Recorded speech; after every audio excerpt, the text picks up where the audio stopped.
আরে আরে আরে তোমাদের সাথে তো আমাদের সরস্বতী পুজোর ভিডিওটা শেয়ার করাই হয়নি, তো চলো আজকে ভিডিওটা শেয়ার করেই ফেলি। এই দেখো আমরা রাস্তা আটকে রেখেছি, কেন জানো? আরে সরস্বতী পুজো বস, চাঁদা তুলতে হবে, তাই জন্য এখানে সবাই মিলে চাঁদা তুলছি। আর এদিকে চলছে এখন আলপনা দেওয়ার প্রস্তুতি। আর আলপনা হোক আর হাতের মেহেন্দি পরানো হোক, এটার জন্য আমরা কিন্তু সবসময় টিনাকেই বলে থাকি, কারণ টিনা এসব করার জন্য এক্সপার্ট, ও খুব সুন্দর রাখতে পারে, এই কারণে এইটা ওরই দায়িত্ব। অ্যাকচুয়ালি পুজোর পুরো দায়িত্ব ওর ওপরই ছিল। এদিকে দেখো কমপ্লিটও হয়ে গেছে, কত সুন্দর দিয়েছে আলপনাটা, তাই না? আর এদিকে দেখো আমাদের পুরো প্যান্ডেলও রেডি হয়ে গেছে।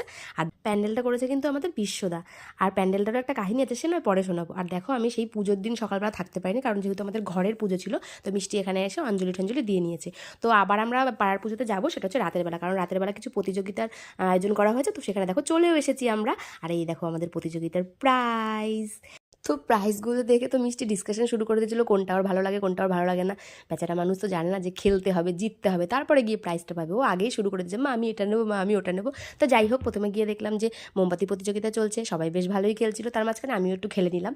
যাই হোক, কোনোদিন তো কিছু হতে পারি না, আর খেলায় অত আমার ইন্টারেস্টও নেই, যে কারণে আমি নামও দিই না, কিন্তু এবার দিয়েছিলাম। আর দিয়ে নাম দিয়ে জিতেও গেছি, প্রাইজ পরে দেখাচ্ছি লাস্টে। তো যাই হোক, তারপরে শুরু হয়ে গেল বাচ্চাদের প্রতিযোগিতা। এখানে ছিল চামচগুলি প্রতিযোগিতা, যেটাতে মিষ্টি এক্সপার্ট, মানে ও বেশ ব্যালেন্সটা ভালো রাখতে পারে, তাই এক্সপার্ট হলে তো আর হবে না, কারণ প্রতিযোগিতায় নাম দিলে কখন কি হয়ে যায় সেটা বোঝা যায় না। যাই হোক, এখানে থেকে এখানে মিষ্টি ফার্স্ট হয়ে গেছিলো। আর তারপরে পাসিং দ্য বল চলছিল, সেখানে গিয়ে কিছু হতে পারেনি, ম্যাডাম বেশি নাচানাচি করছিল, তো তার জন্য আর কি। তারপরে বুনুর সাথে বেশ মস্তি করে নাচ করছিল। কী গানে নাচ করছিল জানো? ছি ছি ছি রে ননি ছি, নাচের স্টেপগুলো দেখো, একবার দেখলেই বুঝতে পারবে।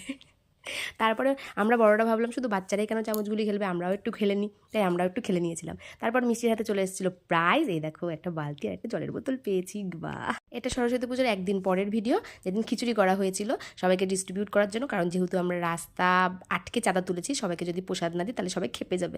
তো যাই হোক, দেখো খিচুড়ি আর তরকারি করা হয়েছিল, যেটা ছদ্দি রান্না করেছিল, আর ছদ্দি তো ভীষণ ভালো রান্না করে। আর যেদিন আমাদের খিচুড়ি রান্না হয়েছিল, সেদিন আবার আমাদের পাড়ার যে ক্লাবের পুজো, ওইখানেও কিছু প্রতিযোগিতা রাখা হয়েছিল, যেখানে হাড়ি ভাঙা প্রতিযোগিতায় মিষ্টি নাম দিয়েছিল। তো আজকের মতো ভিডিওটা এ পর্যন্তই, দেখা হচ্ছে পরের কোনো ভিডিওতে।